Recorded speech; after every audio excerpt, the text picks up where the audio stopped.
Hey everybody, happy Sunday. I hope you're all well. I hope you've had a wonderful, you know what, it's an August bank holiday weekend. Who'd have thought of it? Driving through Carsavine, you don't feel it's an August bank holiday weekend when the place isn't full of chipper vans and a big stage and candy floss and colourful ice creams and people from all over the country. Um, it's a great festival we have locally here, Carsavine Celtic Music Festival, but to see it relatively empty, the streets relatively empty, it reminds you of it a little bit. But yeah, we've pretty much got our August weekend weather. It could be good, it could be bad, it could be in between, but it's what we have today. So short and sweet Sunday session today.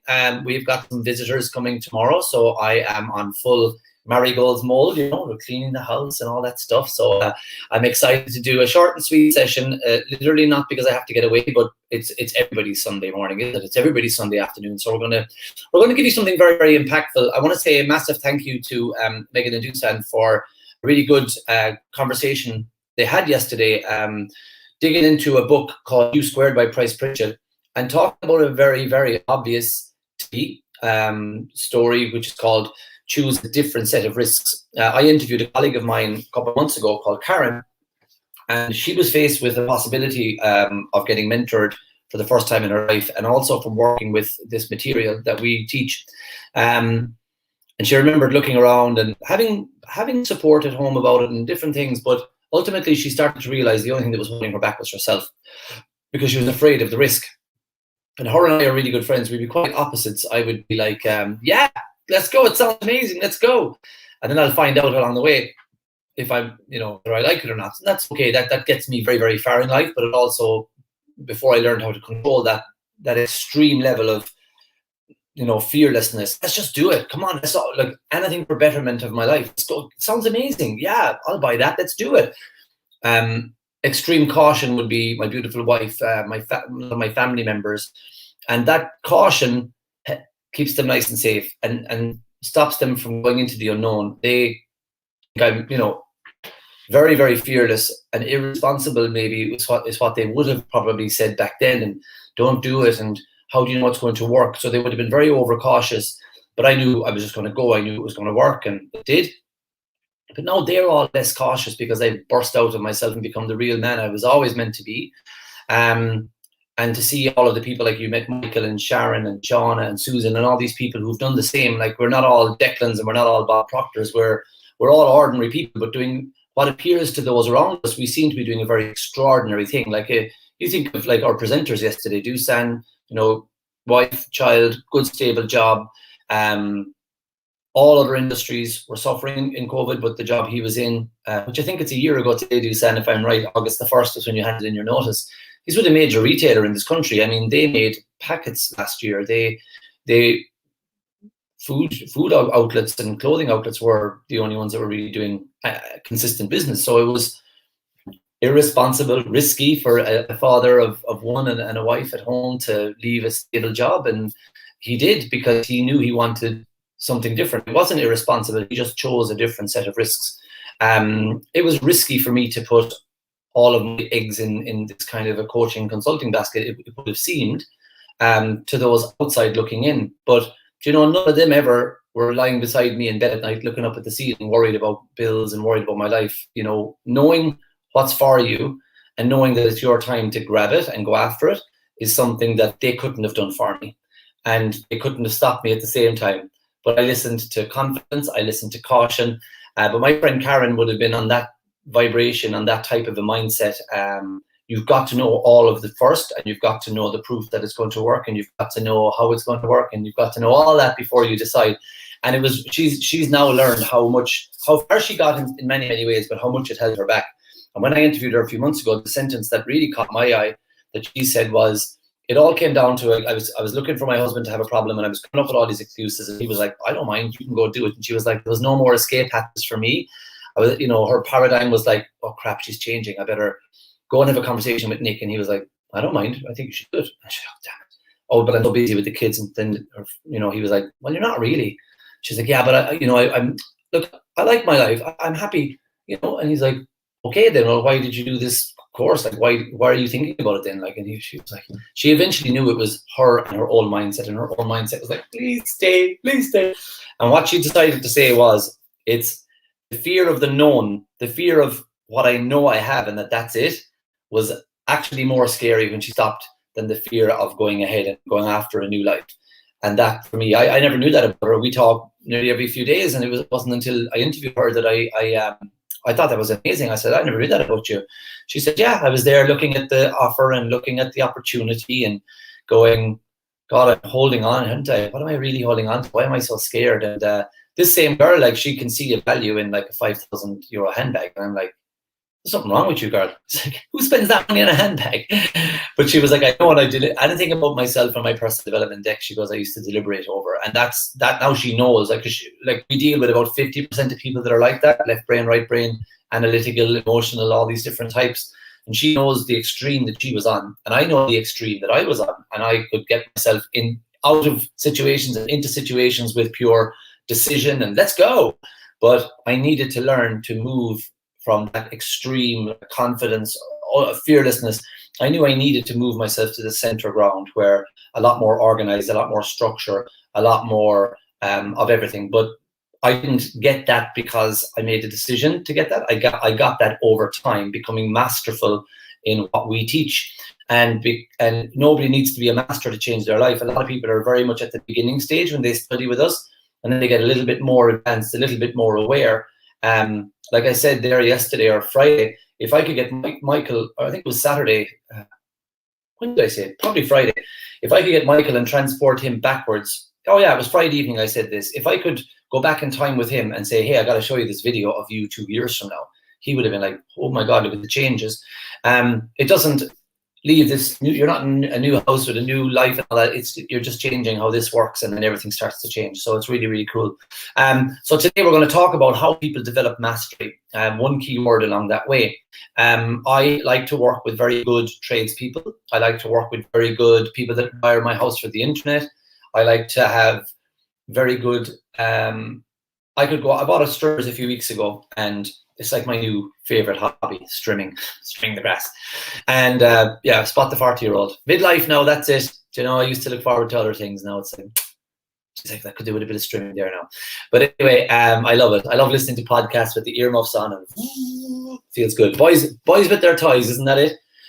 Yesterday I played golf, and my friend hired a buggy, and I'm like, feck's sake, Brendan, I don't think I'm going to be able to walk around the golf course again. This buggy thing's amazing. It's like, just drive. It's like having someone carrying your clubs all day. You can put your phone and your wallet there in the dashboard, and it's just amazing. So boys with their toys. But what I'm going to talk about is if I want to get a golf lesson, I'm going to get a very good guy. I'm going to find out about him, get to know him or her, speak with them, and get their guidance, and then go do it. If, like, June and I are taking the kids away for a few days in August, and I looked, and I wasn't able to afford nice places before, and I can now. And I said, I want that place, you know. And I said, don't look at the price. I want that place. And that's what a lot of this thing that people think of, like, they're afraid of, am I going to turn into some kind of a person who's like changed and all that? You actually don't. You change your choices. You get so many different choices. You can make choices when you take control of your mindset. So we got a very nice kitchen when we put it in. You know, I bought a nice car. Like, I like nice things. I could never afford them, but I knew when I could, I would get those things and go after them. Not, you know, if I want a good accountancy firm, I'll hire a good accountancy firm. I won't hire somebody because they're cheaper. I've got a very good accountancy firm now who are doing very good work. You know, so I want to surround myself with people who are masterful in their craft. I'm building a shed right now. The top half of the shed is going to be a new studio. My office has gone too small for me. It's going to be a studio with great lighting and a kind of a green screen, and it's going to be really, really top class. But I'm going to get a good designer to design it and get good furniture to put in there, good cameras, good podcasting equipment. And they're going to help with that. But it's a good builder building it right now. But all of that happened because I stopped being an amateur at thinking, and I decided to dedicate some time to becoming masterful at thinking. I spent time in this office this morning for probably an hour in a very, very difficult phone conversation with a loved one, a family member, extremely depressed. I'm very worried about them. And I spent a lot of time listening, and I spent a lot of time holding back because I know what they need. And they're following a different methodology, a different route towards their freedom.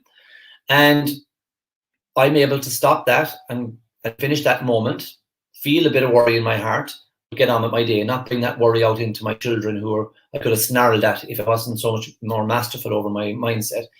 I could have ignored my team and my company, but I gave each little WhatsApp group a bit of guidance this morning. I could have taken it out in June, my worry and my anxiety and my fears, and I could have said, hey guys, sorry, something's come up, and I could have played a video for you all, But when you become very masterful at thinking, you are going to do everything. The masterful golf coaches are masterful at thinking and then their craft. People who do very well in any industry, any sport, they get masterful of their thinking and then they get masterful of their craft. There's wood turning lathes and benches, and the wood and the lathes can make really average furniture or really bespoke, beautiful pieces of furniture. This is like this is one of the, I probably didn't do it justice by not giving it a little iron, but this is one of the jumpers that I bought with Shauna's guidance. Like, she's masterful in style and fashion. And I probably could have bought 4 jumpers for what I paid for this one. I never would. I remember looking at fellas who were older than me buying like Gant and what's your man's name? Hilfiger. And I was like, it's so stupid, like 80 quid a jumper. Like, you buy a jumper in Duns for a tenner. And it's true, like, you can, but then you put it in the wash and it's a small jumper, so it's worth it. But what I'm trying to say is the same fibers and the same machines make the products, but it's just made to that little standard. You can get coffee and a donut, or coffee and a croissant, or coffee and a scone in Oliver Plunkett Street in Cork. And then about a 20-minute walk later, you could be sitting in the lobby of Hayfield Manor, a 5-star hotel. And when I worked there, it was about $6.50 for a coffee and a scone. And it was 2 scones that were warm because they would be heated in a beautiful big oven. They were brought to the table by myself, my fancy, my waistcoat. And I'd have a little wooden thing over my arm, and it was a stand. So you'd put down the stand, you'd open it up, you'd put the tablecloth on the table, you'd go back in, you'd get the tray, and you'd come along, and you'd put down the tray, and you'd serve them from the right and clear from the left and all that kind of stuff. 5-star. But it's about $6.50 per person for scones and coffee. Then you go down to one of these places where there's some fella who's just, he's a barista, and he's like firing it out at you in a cardboard cup. And he's like, who's next? There you go. All right, there you go, man. Thanks. And you get a brown bag with your scone and your coffee, and it's probably €2 or €3 less than the experience you have with the furniture and the hotel and the piano music and the linen. So it is only a small adjustment to go from amateur to masterful, but every person who's on that masterful level has a different mindset. They're not better than you or me. They're not worse than you or me. They just do the same thing that you do. They sleep, they eat, they go to the toilet, they speak, they think, they act. That's it. Nothing else. No lucky spoon in their mouth. Some have, born with a silver spoon, some. But everybody who hangs around these circles, they love to talk about the tough times and the hard work and the tough decisions they made to get there. That has been my experience. And I watched them from afar, wanted to be them, but not all of them. Because some of them, money magnified who they were. They probably were assholes. They got money and they became bigger assholes. But I got to see ladies and gentlemen. I met 2 more yesterday now from California in Killarney Golf Club. Gentle, like really wealthy people, gentle people, gentlemen, gentlewomen, so kind and courteous. And then I saw some knobs there, they just think they're better than people because of their number plate in their car. So all I would say is think of who you are and don't be afraid of going to the next level. You're not going to change. You're going to be able to do better with the person that you already are. And I'm pretty sure that you're a kind, good person. We don't seem to attract too many people that are difficult and challenging. Everybody in the academy, I think I would classify as a good friend or at least a work colleague with good rapport. Like, I have a very good client-coach rapport with every one of them. So I believe you're the same. I believe you're a very good person and you just want to get that life to the next level, and you're a bit worried that maybe I'll become a bit of an asshole. Maybe people won't like me anymore. That's not the truth at all. You're just going to become masterful at thinking, and what you do with it is up to you. You can stay where you are and just enjoy the process of learning how to think, act, and feel the way you want to feel every single day. That's the greatest gift I think I've given myself. What I've done with it was up to me.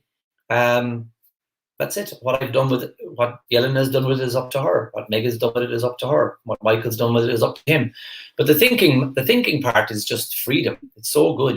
You're free thinking, and then you do what you want with it. So let's look at a little diagram now, and I'm going to ask you to make a decision to surround yourself with masterful thinkers, and then you can apply it to whatever you want. So to become masterful, you've got to decide that you're going to, let me just have a quick look at my phone so I can keep along with you. Hello, Audrey. Audrey, would you say that you've moved towards mastery since we crossed paths a few months ago? Like you're running a premises and the results of the premises are going up and up and up, which is, I believe, is true. I hope they still are. We haven't talked in a couple of weeks. But do you feel more masterful? Yes, that's an exterior result. You've changed your business and your morale with your team, and things have gone up, and the figures are there to show that. But how do you feel, Audrey? How do you feel? Do you feel more masterful over your thoughts? I mean, be honest. If you say no, then that's grand, But like, I would imagine you do. But you can let me know. So the amateurs, again, there's nothing wrong with them. That's fine. We can't all be, the best in the whole planet, right? But that's where they're at. Now, people who are at that level, amateur with thinking or amateur with their produce or their success or whatever, these people are on a kind of a thought vibration that we would refer to as animal. And I didn't make this up, right? I didn't make this up. An animal type thinking is reactionary. I know you are. What am I? You're the same as your mother. Oh, don't give me that crap. Fighting with friends, fighting with neighbors, arguing, never responding to anything, reacting. You read the news. Did you hear that this is happening? It's like, we're in Valencia Island. We've got food in the fridge. We're okay. Kids are healthy. You're okay. I'm okay. Turn off the telly. Animalistic people are really like, heard this, did you hear that? You'd see them at the school gates. I heard in India they can't keep the fires going with all the people that are, oh my God, and like we're here. I said, well, okay, just reacting, bitching, that type of very low level thinking. And maybe something will come along and they can get a little bit lucky, but they're always on survival mode, they're always suspicious, they're always doubtful and fearful, and it's a very animalistic type of a way to think. Okay. Now, a level above that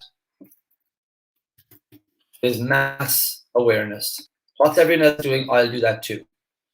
Okay, that's what I hear. I heard that, so I must do it. Let's ask people what they think. Like, no kind of generating your own outcomes. No, like looking at what are people doing, what have people done in the past. Now, it's not a bad idea if you're running a business to get familiar with your environment, to get like what are people doing, what have people done. I'm not saying like let's look at what everybody else. Don't ever look at what anyone else have done. Yeah, you can do your research and things like that, but mass awareness, mass thinking is following the crowd. And unless you're following people who have proven over and over and over that they know what they're doing, they know how to do it, then I would ask you to not follow the wrong tribe, not follow the wrong group, because I did a time lapse. I was up in a lovely hotel in Waterford, in Bantry. I can't think of the name of it now, but it was a nice hotel we stayed in. And the restaurant was up high and it was just overlooking a sheep farm. And I did a time lapse. The farmer came along and all the sheep were all over the field. And then when he started shaking the bucket, they all walked slowly up to the corner. But when it speeded up, it looked really funny, all these sheep walking into one singular point. And I remember watching a movie years ago. My wife did a lot of very high-level research and work with people with autism. Every school that June went to, they were ignorant. Now I say that, well, they were not knowing of the fact that there was a fund there to put on a very dedicated autism unit. So in 3 schools that she worked in, each of the 3 schools benefited from her contacts and her knowledge, and she put in beautiful audiovisual rooms and sensory rooms and everything. And can you believe in 2021, in this day and age, one of the schools actually reversed it and turned it back into a different room, which baffles the mind, absolutely baffles the mind. But anyway, that says a lot about the people at the top of the pile in that particular building. But that is not looking at what does everyone else do. That's thinking, what do I want and how do I want it to be, and going out there and doing it. So there's animal and there's mass. And then above that, people kind of get sick of looking around at the crowd and they kind of go, I don't know, do I want to be doing this anymore? And they speak out and they say, do you know what? There's more. Like, I think there's more. I think there's more. And they become aspirational. And, as a dad, I'm going to be watching for that. I don't believe my children live in the animal reactionary level. I mean, they're learning their ways, so they do from time to time. They shout at one another and they fight. They can do a bit of a slap, or they can react and they can storm off and this kind of thing. So they're there. Mass level in as well. They're at a level. It's like, Dad, don't be having the radio on when you pick us up at school. It's embarrassing, So they are a bit controlled by what do other people think, what do people think of me. But they're very aspirational young people. Now, I could become a very overpowering, oppressive father. It's like, you'll do this and you'll do that and that's it. But I would like to think I won't. If they get aspirations to,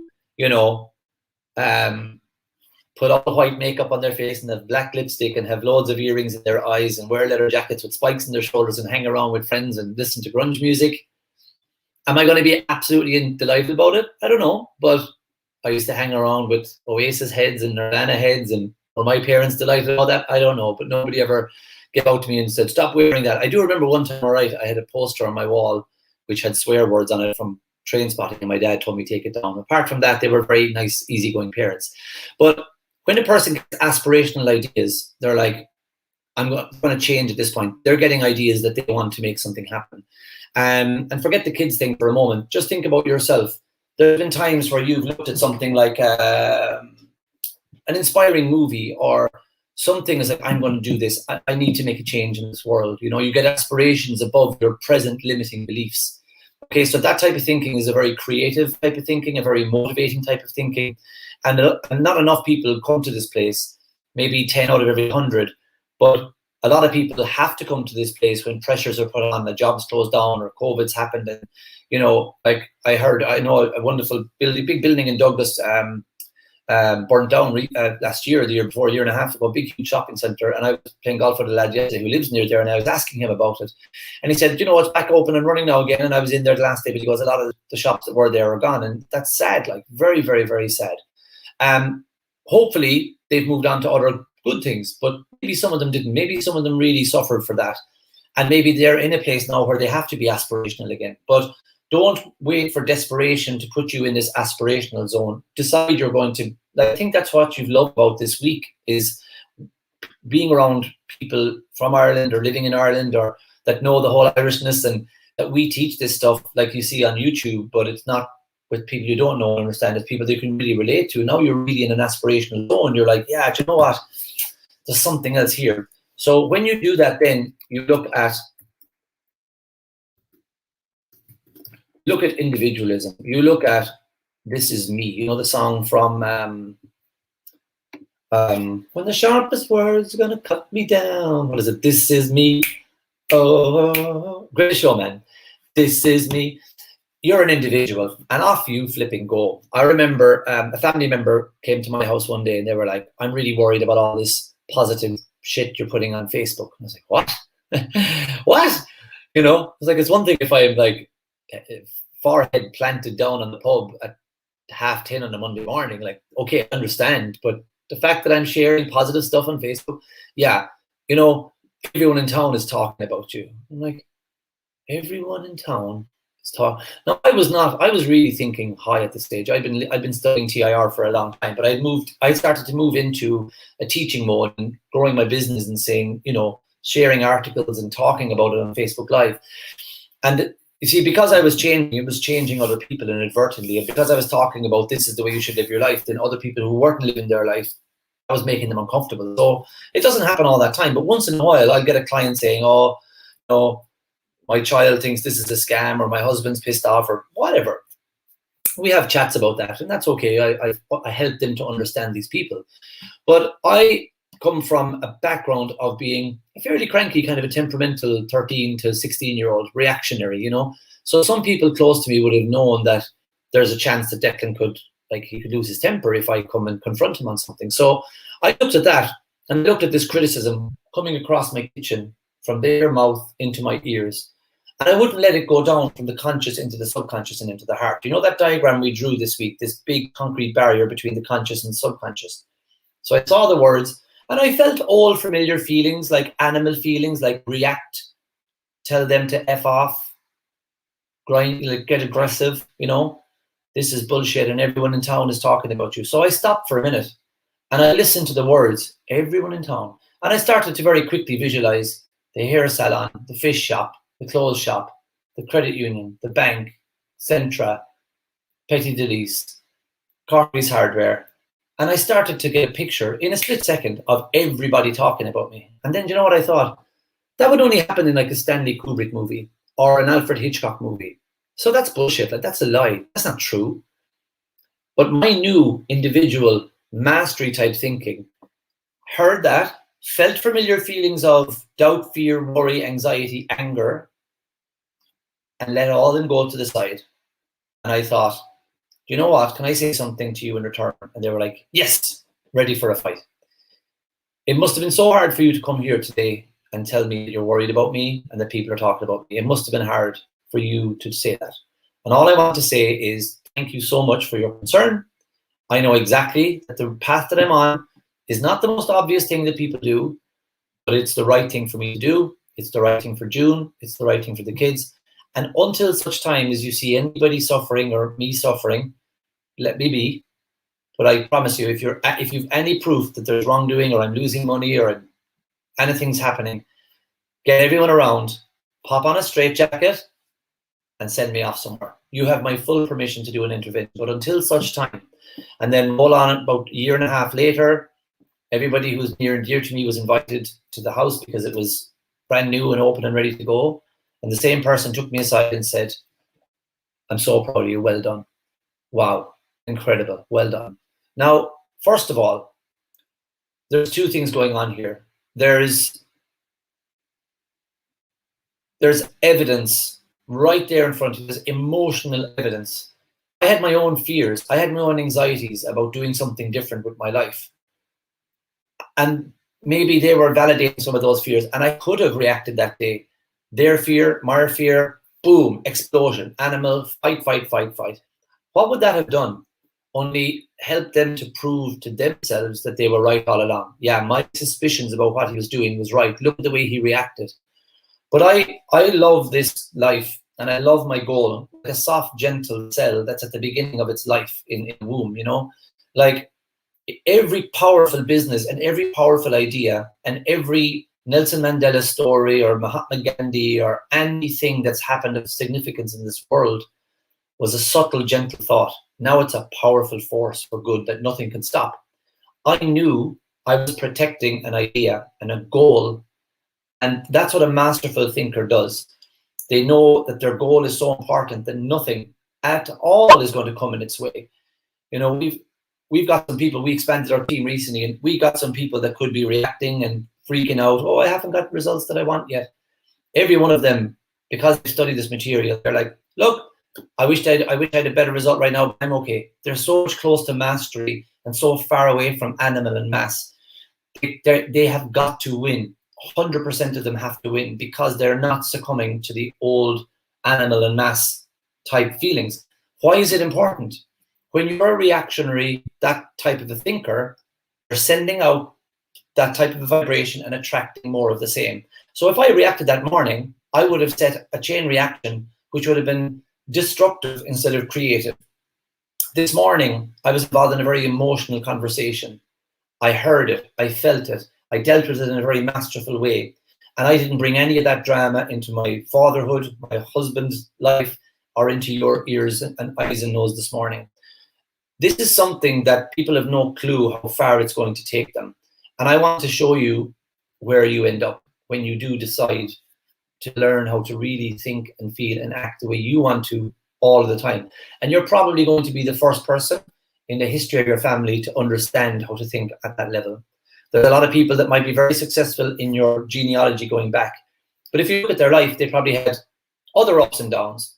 I can see everything in my life, in my team's life, just becoming very, very level in everything. The finances, the happiness, the the self-confidence, the relationships, the aesthetics, how they look, how they dress.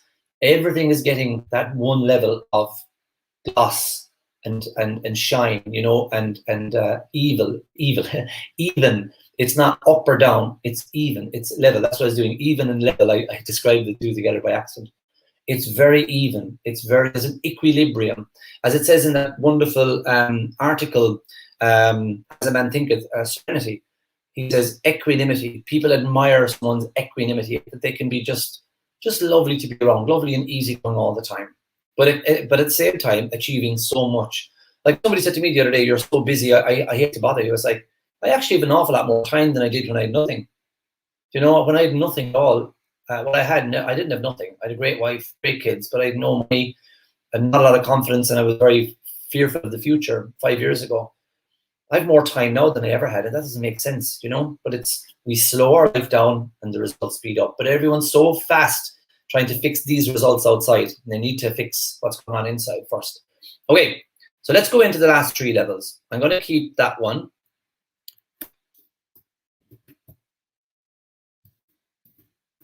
So this I heard this morning. I was listening to Megan and Declan's recording back yesterday. I listened to it yesterday, and I wanted to listen back to it again today before I came on with you guys, because there was a few things they said that caught my eye. Megan talked about she was talking about a few things, but one of the things that she said, I can put it down into one word, and it's experience. I was listening to her as the man who knows her, but I was listening to her from some of your point of view as well.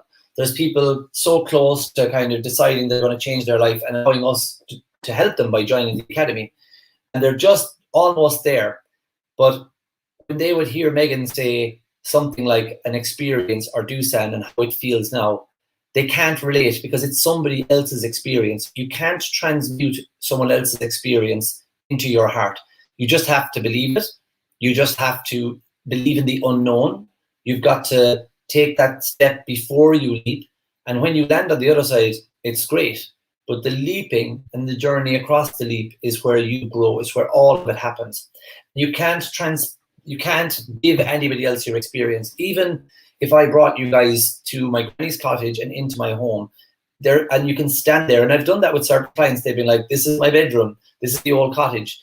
This is," and they still know me so well, but they still can't take it and put it into their cells of their body and feel it as theirs. The only way that you can really change is to experientially learn it. We've got that fantastic couple up in Laois, Paul and Sarah, this week. They experienced that car, and something has changed in them now. You know, they said it like it became very normal after a while, but even when I started to mention it first, you could see them on the screen. They were like, "Oh, well, they were up for it. Like, they're a good couple, confident." But straight away after a while, once they experienced what it felt to accept the idea, they kind of changed on the very first call. Then they drove it, something else changed. Now they're like, "Yeah, I mean, we just know it's a matter of time." Experientially learning. Some people went to the 6 a.m. club, for example, this week. They got to somehow experientially learn what it would be like to be part of our academy, to be studying high-level mindset with masterful thinkers every single day of your next 9 months. Like, that experiential learning is where everything changes fast. But when you're still in the aspirational, I want to put a little, let's do it here, because this is very important, actually. Did I mess it up? No. Will he mess it up? Everyone's watching. If he messes it up,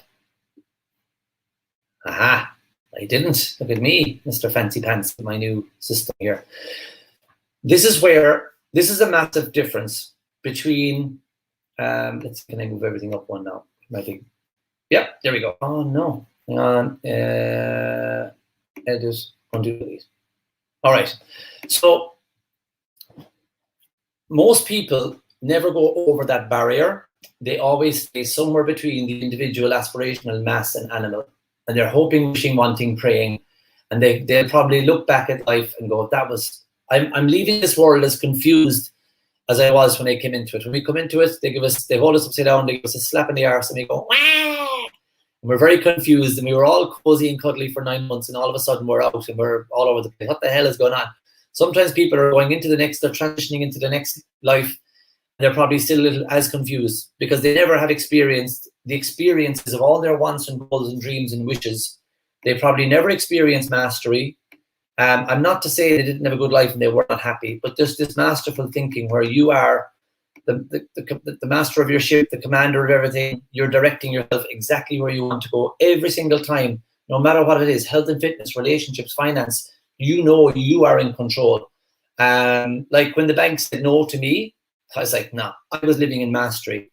Why? Because I experienced what it was like for someone to say, it's not going to work, and for me to prove them wrong without going, now, see, told you. Because a masterful thinker doesn't do that. They just go, I knew why you were afraid. I knew why you were fearful. I knew why you were doubtful, because I know what it's like. I've been there myself. I've been on that animal mass aspirational level. I know what that's like. Don't worry about it. No, I'm really sorry. Like, I shouldn't have been, I shouldn't have doubted you. No, it's okay, of course. Like, it's a real, true, like, forgiveness. It's incredible. And again, I can say that. And I was listening to Dusan and Megan saying it in their call. I was listening to it this morning again with my marigolds and my window lean and my window wiping. I'm the window guy. We have a lot of glass in this house, so that's I've like one bicep and one floppy muscle here from all that wiping the windows. But I was listening to them as I was doing it, and I was like almost talking out loud. And I was like, guys, I believe you. I'm sure some of them do, but they just can't reach out and touch it and taste it. It's like they haven't experienced it. So what's that one level of mastery that helps you to live in that top 3 all the time? What is that one thing? That is the purpose of this whole 40 minutes that I spent with you this morning. What is that one thing that gets people out of generational vibrations of individualism and hope and wish and want and pray and someday maybe I'll? Aspirational, same thing. Everybody else is doing it, so I should. Mass thinking, reactionary, procrastinating thinking. What is the one word that gets you away from that into freedom of whatever it is that you want to do? That's the word. That is the word. Discipline. Discipline is a form of awareness and vibration and habits, and that's how we change our paradigm. That's how we change our self-image. I'm finishing the week with the biggest how truth bomb that any of you need. But I know there's a lot of people watching this now saying, yeah, but that's not me. But Declan doesn't know what a procrastinator I am. I never have discipline for anything. No, don't claim that. Your present paradigm is being exceptionally strong, and it has been strong at preventing you from living with proper discipline. If you live with proper discipline, you'll very quickly experience what it's like to create your life on your terms. Then you feel very close to mastery. But no doubt about it, paradigm will kick in again. You'll probably find yourself down here somewhere around the animal level again. But straight away, with a bit of discipline, you'll be up in the experience and mastery. Then somebody will come along and they'll say something to you, or they'll give you something, and you're not really strong at this point. You're still not very good at the conscious, subconscious, and body program like we teach. You're still somewhere like your dividing line between the conscious and subconscious is still allowing some crap to go through. You're not as disciplined yet. So you'll probably get knocked down to animal and mass, and your attitude will drop, and then you'll have a call with me, or you'll be on the 6 a.m. club, or you'll be on a live call, and all of a sudden you'll hear one thing, because you're disciplined to be there with your material, with your coach. You're disciplined. We help. Accountability allows you to experience discipline like you've never experienced it before. When you're disciplined, you will experience the results fast. Then you'll feel close to mastery. Then after a while, I would say a lot of our clients for the first probably 4 or 5 weeks are jumping from animal to mastery, but then it always ends up that they live with discipline, experience, and mastery, because they know they have all the tools they need. If anything happens, they have the tools and the accountability and the know-how and the knowledge and the understanding of how to go back from discipline to mastery again. So it's very, very easy.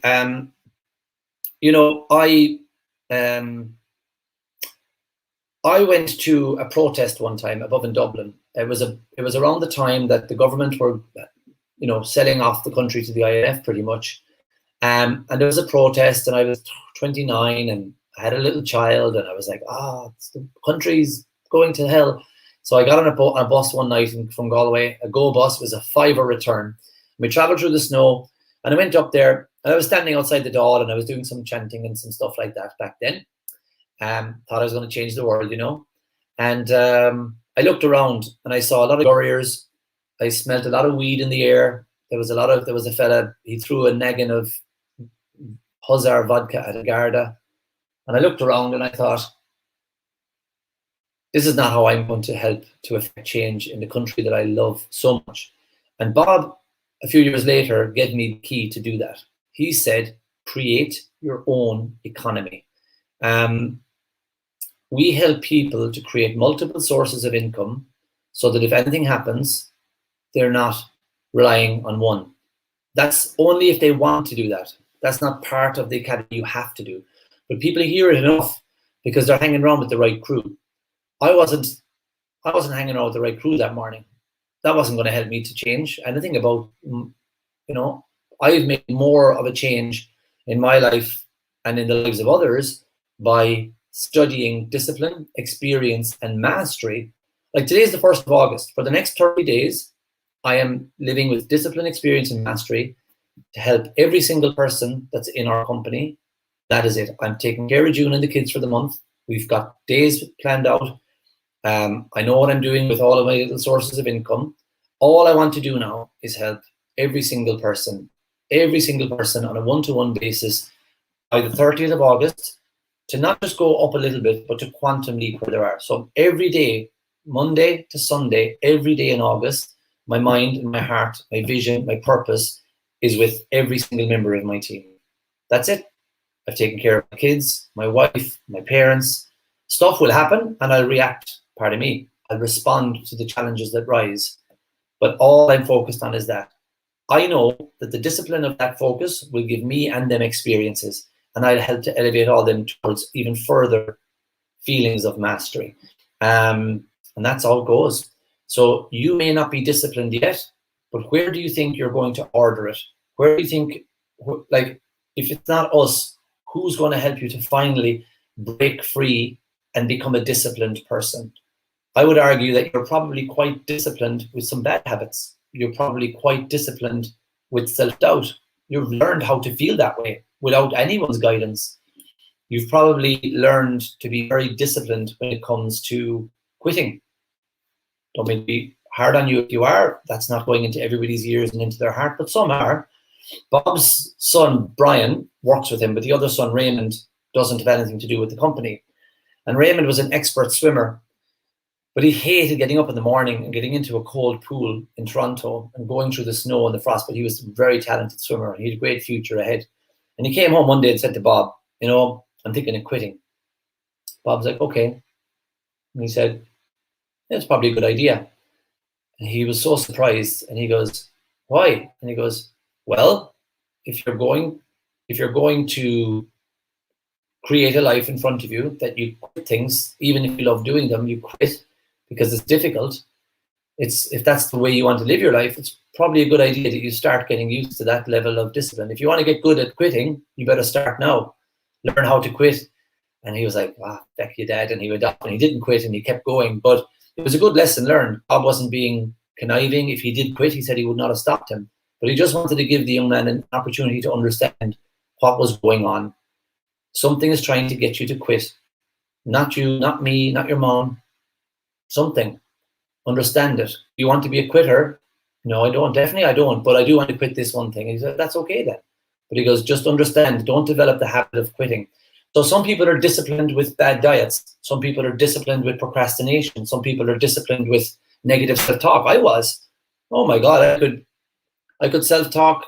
I could out-self negative thought anybody. You're letting your wife down all the time. I wanted to put a drill in my head and just take out that, would you stop saying those things to me? But I was disciplined at that.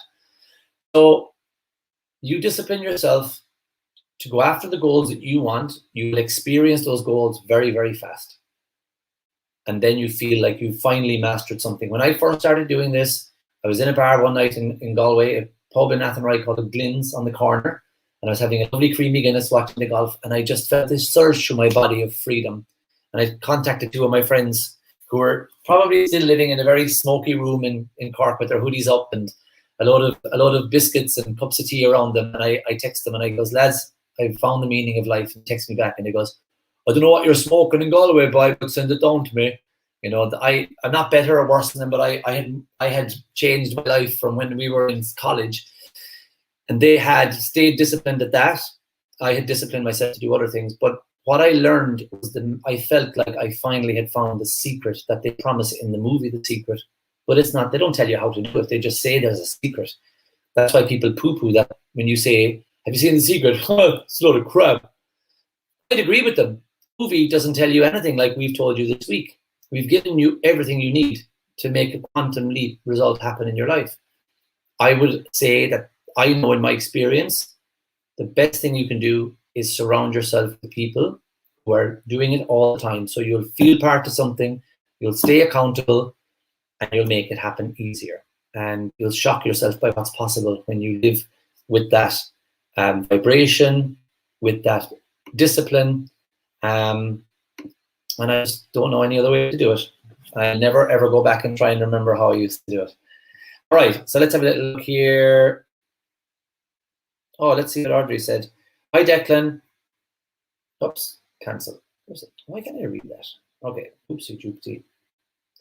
I'll find it. I'm sure she put it here. Hi, Declan. I'm still learning, but the difference in my business is huge. I'm about to win another goal. Oh, savage. I'm now in the middle of doing a deal with the company. One of my big goals was to buy out the other partner so that I own 100%. And we're talking figures at the minute. It's a great win for me. Mwah. Audrey, fair feckin' play to you. You deserve that, because I remember I was at Quirk's yard. I was buying chippings for the road down to my house, and we chatted. And a subtle little gentle idea caught me, and I was like, she shouldn't start at lesson 1. I need this lady to do another lesson for a week. She followed it to a T. She did her discipline, and it was right. Now, why did that idea come to me? Why, out of 100 and something clients in the academy at the moment, why Audrey? There was another girl, Rachel. Audrey and Rachel are two people that I asked, instead of doing that, do this instead and come back to it. Why? Because that's how we do it in the academy. Every one of you are so different. Norma's coming with a different set of beliefs, habits, results, being raised. Kasha, the same. Donna, the same. Trisha, the same. Every single person that's with us this week, your parents were different, your background was different, your house was different, your teachers were different. Every one of you are different. And the way you're going to change is so unique to you. Everyone studies the same lessons, they have the same mentor, they have the same 6 a.m. club, but their journey is so different. Their vulnerabilities, their fears. What I did to help Susan is completely different to what I did to help Shauna and Michael. And I'm so proud of what we've created, and I'm really grateful and excited for everybody who has gone ahead, enrolled. I think some people are kind of waiting for Monday and Tuesday for the banks to open, and that's okay that we have that on bank holiday weekends. But for all of you who are thereabouts, just text your success advisor and say, look, I'm scared shitless, but I'm in, help me. And they will. And if it's not the right time for you, that's fine. We'll help you, as much as we can. But stop being like, I want to do it again. Let us help you. I was 18 months on the fence. I know how it feels. It sucks. So let us help you wherever stage you're at, whatever you're doing, we'll help you. And I know that guys are working with some people who are not going ahead this time. And I know the reasons are predominantly fear, but they can see valid reasons. And the guys are going to help them and nurture them and support them. But you've got to do something to let them help you. That's why they're there. That's why they're texting you. That's why they're reaching out to you. And I know your fear is grabbing you by the hand and wanting to take you down a quiet road and let you hide for a few weeks till it's all over. But I wouldn't do that. I think that's choosing something that's far more risky, hoping for something to land into your lap. I think making your own life is just the bee's knees, and I wish it for every one of you. So let's leave it at that for now. I wish you well, and I'll see you tomorrow at midday for our closing statements. Again, congratulations to everybody who's joined, and I'm excited to welcome you all into our academy. Some of you are starting first thing Monday morning, so you'll have your materials probably by Wednesday. And off we go. Exciting times ahead. Okay, take care, everybody. Thanks for all your wonderful comments and your wonderful comments and your wonderful contributions that you've made. And if you're watching the replay back, let us know. It's really good for us to know that you're watching the replay too. Enjoy your Sunday. Back to cleaning up time, skirting boards and taps, and I tell you, that's how it's got to be. I'm looking forward to it. I promise I am. I promise I am. I love cleaning. Okay, bye.